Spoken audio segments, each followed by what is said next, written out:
ओम नमः शिवाय। ओम नमः शिवाय। ओम नमः शिवाय।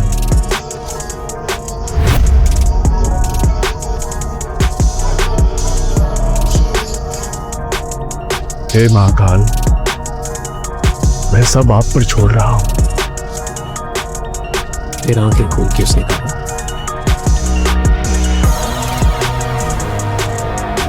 कल कोर्ट में मिलते हैं नंदिनी बजाज। अगली सुबह नंदिनी और यश फैमिली कोर्ट जाने के लिए रेडी हो चुके थे, लेकिन शिवाय का कहीं अता पता नहीं था। रेखा भी उसी को ढूंढ ढूंढ कर परेशान थी। पता नहीं कहाँ गया है निकम्मा शिवाय।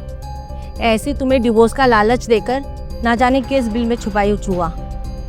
छोड़ो ना मॉम, यहाँ नहीं तो वहाँ आ जाएगा। और वैसे भी आज तो कैसे भी करके मैं उसे डिवोर्स देकर ही रहूंगी। So you don't worry. चल रही? यस।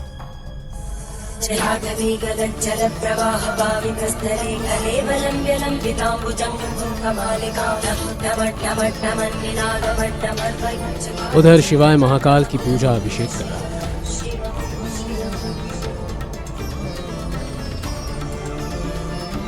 पूजा के बाद उसने जमीन को छूकर साष्टांग प्रणाम किया और मंदिर से बाहर निकल गया। आज उसके चेहरे पर ऐसा तेज था जो उसने जिंदगी में कभी महसूस नहीं किया था। जिन लोगों ने अभी तक उसे धुतकारा था, अब वो उन सब लोगों को बता देना चाहता था कि असली शिवाय कौन था। इधर दूसरी तरफ बजाज फैमिली के सभी लोग और यश फैमिली कोर्ट पहुंच चुके थे और शिवाय का इंतजार करें। नंदिनी अपने वकील से बात करने चली गई थी। रेखा और यश दोनों अकेले ही रह गए थे। बेटा जी मेरे बेटे को खुश रख पाओगे ना? जी बिल्कुल, खुद से ही हो सब। और वैसे भी मेरी कंपनी बहुत बड़ी बिजनेस डील करने वाली है, वो भी इंडस ग्रुप के साथ। तो आपको टेंशन लेने की कोई ज़रूरत नहीं है। एक बार वो डील फाइनल होगी, उसके बाद आपकी बेटी करोड़ों में मिलेगी। वाह, इंडस ग्रुप, वो तो बहुत बड़ी कंपनी है। बेटा सच बोल, मुझे भी बहुत शौक था खेल कूद करने का, लेकिन मेरी उम्र की वजह से मैं करोड़ों का बोझ नहीं उठा पाती। बस लाखों से ही खुश हो जाऊंगी। क्यों नहीं, इधर आपकी बेटी मेरी हुई और उधर सब कुछ आपका। इतना सुनकर रेखा को तसल्ली हुई कि उसे फ्यूचर की चिंता करने की कोई जरूरत नहीं। दूसरी ओर शिवाय अपने वादे के मुताबिक कोर्ट पहुंचा और नंदिनी को उसके वकील के साथ देखा। उसे देखकर शिवाय के मन में एक अजीब सी उलझन मच गई। नंदिनी, आज आखिरी बार तुमसे पूछ रहा हूं, 12 साल पहले जो कुछ भी हुआ था, क्या तुम्हें सच में याद नहीं है? 12 साल तुम्हारी घिसी पिटी बातें सुनते सुनते ना मेरे कान पक गए। तो अपनी बकवास बंद करो और डिवोर्स पेपर्स पे साइन करो। नंदिनी ने शिवाय का ऑर्डर दिया और उसके सामने पेपर्स रख दिए, मानो उसे इस दिन का बरसों से इंतजार रहा हो। Don't do it, do it. Nandini, इस फटीचे को डिवोर्स देकर तुम बहुत अच्छा करोगे। बजाज फैमिली के टुकड़ों पर पड़ने वाले अब तेरा क्या हुआ?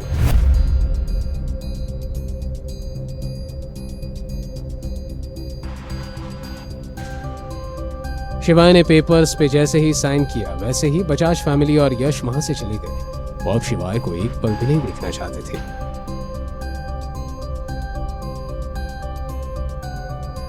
शिवाय कोर्ट के बाहर निकला ही था कि एक लग्जरी कार कोर्ट के सामने आकर रुक गई। कार का दरवाजा खुला, सर पर शाही पगड़ी बांधे गाड़ी से उतरे। शिवाय को सामने देख के वो खुशी से फूले ना समाये। शिवाय राजगुरु को देख खुश हुआ। शिवाय ने उनके पैर छुए।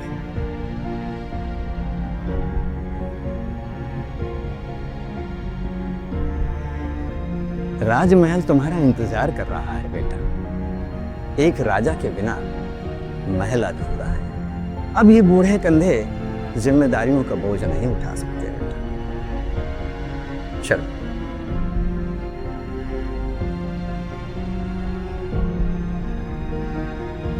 शिवाय मन में एक पहेली लिए अपने पुरानी दुनिया में वापस लौट रहा था। तभी फोन बजा। कॉल इंडस ग्रुप के दिनेश सिंह का था। जैसे जैसे फोन पर बात आगे बढ़ती गई वैसे वैसे शिवाय के चेहरे पर भाव भी बदलने लगे। फोन काट के शिवाय ने ड्राइवर से कहा, गाड़ी इंडस टावर ले दो जल्दी। राजगुरु ये सुन के खुश नहीं थे, लेकिन अब शिवाय ने बोल दिया तो बोल दिया। वो शिवाय की बात नहीं काट सकते थे। वहीं पिछली शाम शहर के बीचों बीच एक सीक्रेट क्लब के बेसमेंट में, जहां सभी तरह के लीगल काम होते थे, एक शानदार मीटिंग रखी गई जिसमें हत्यारे, शार्प शूटर्स और अंडरवर्ल्ड में नए भर्ती हुए लोग एक बड़े से हॉल में मौजूद थे। आज से चाहे ईस्ट का मार्केट हो या वेस्ट स्ट्रीट, हम सभी को एक नाम याद रखना होगा, मेजर शिवा।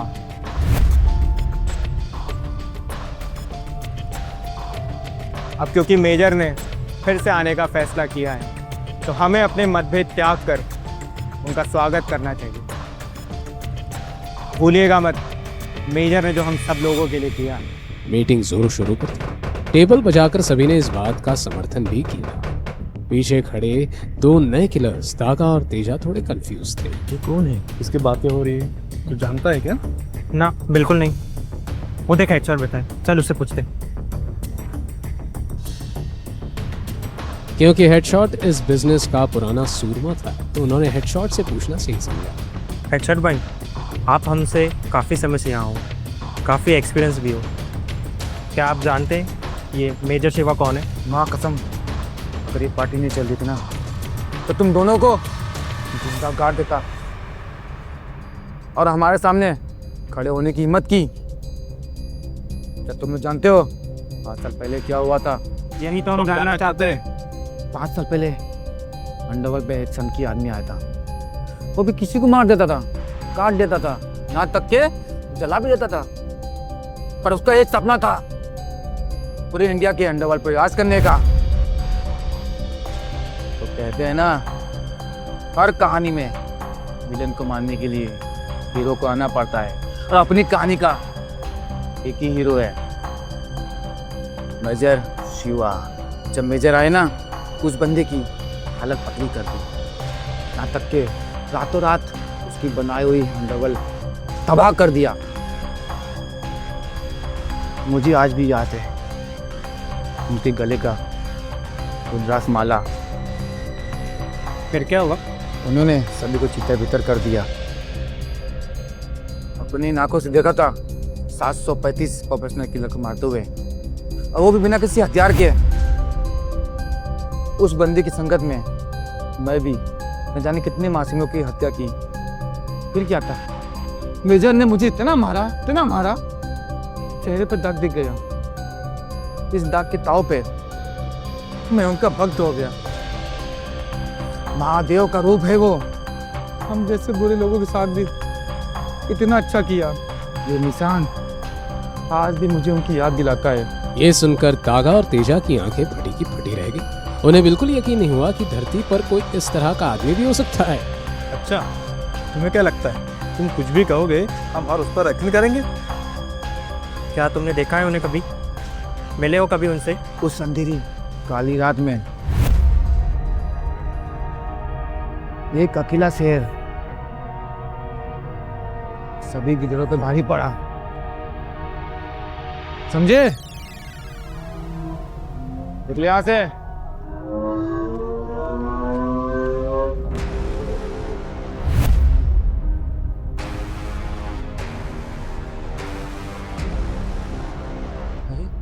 मालिक, देव बोल रहा हूँ, दिनेश का भतीजा। माँ कसम, छोटे मालिक, आपकी आवाज डिट्टो मालिक जैसी है। बताओ क्या काम है? एक आदमी का एनकाउंटर करवाना था। माफ कीजिएगा, अभी मैं कोई काम नहीं ले सकता। 5 लाख दूं तो भी नहीं? माँ कसम, बात पैसों की नहीं है। अभी समय ठीक नहीं चल रहा है, कुछ रूल्स है जो मुझे फॉलो करना पड़ता है। और अगर 10 लाख दूं तो? आप समझ रहे हैं मालिक, मैं मजबूर हूँ, मैं नहीं कर सकता। और अगर मैं 20 लाख दूं तो? अरे मालिक, 20 लाख में मैं खुद को गोली मार लूँ। आप उसका फोटो भेज दो। उसका नाम क्या है? शिवाय नाम है उसका, बजाज फैमिली का दामाद। फोटो भेजता हूँ उसकी। ओके।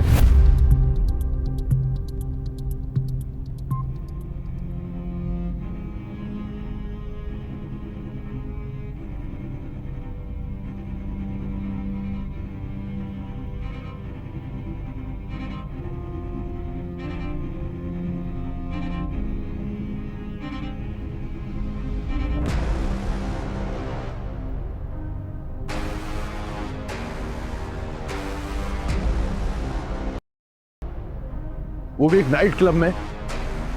मुझे एड्रेस बताओ उसका। शहर से बाहर थंडर नाइट क्लब के अंधेरे कमरे से एक लड़के के चिल्लाने की आवाज आ रही थी।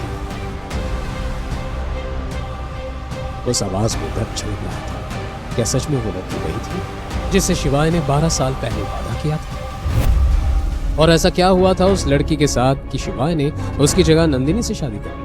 किसने बेचा था उस बदनसीब लड़की को और क्यों? आगे की कहानी जानने के लिए देखिए अगला एपिसोड सिर्फ पॉकेट FM के YouTube चैनल पर। और शिवाय एक विनाशक के सारे एपिसोड्स को सुनने के लिए डिस्क्रिप्शन में दी लिंक से डाउनलोड करें पॉकेट FM ऐप।